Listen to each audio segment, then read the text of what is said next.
కార్తిక్తో రాజు, prime nine news, Jagtial నుంచి.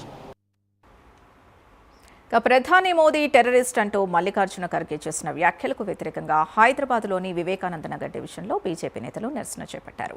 Division అధ్యక్షుడు వంశీరెడ్డి నేతృత్వంలో ఖర్గే, రాహుల్, రేవంత్ దిష్టిబొమ్మల్ని దగ్ధం చేశారు. కాంగ్రెస్ నేతలు నోరు అదుపులో పెట్టుకోవాలని, లేదంటే తగిన మూల్యం చెల్లించుకోవాల్సి వస్తుందని హెచ్చరించారు. ఎలక్షన్ క్యాంపెయిన్లో కాంగ్రెస్ పార్టీ తరఫున మల్లికార్జున ఖర్గే గారు మోడీ పైన అనుచిత వ్యాఖ్యలు చేయబడింది. ఆయన టెర్రరిస్ట్తో పోల్చడం జరిగింది.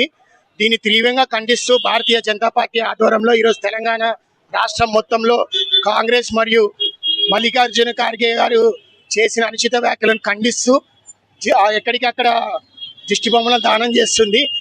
దేశం మొత్తము నరేంద్ర మోడీని, ప్రధాని మోడీని పొగుడుతుంటే మన దేశంలో కాంగ్రెస్ ప్రభుత్వం నిరసనగా ఆయనను అనుచిత వ్యాఖ్యలు చేస్తున్నారు.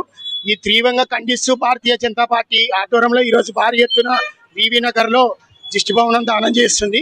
ఖబర్దార్ కాంగ్రెస్, ఈసారి ఇట్లా ఇంకోసారి మాటలు మాట్లాడితే తక్షణమే వెంటనే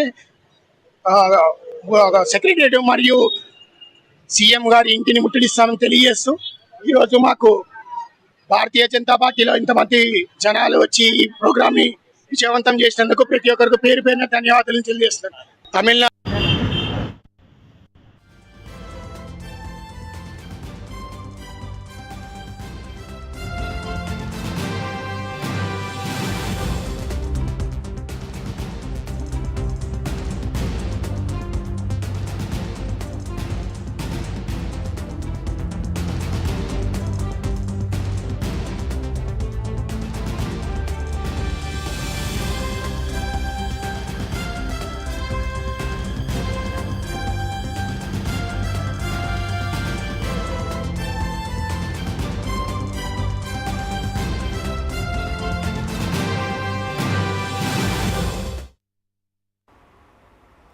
ద్రవిడ గడ్డపై ఎన్నికల కురుక్షేత్రం క్లైమాక్స్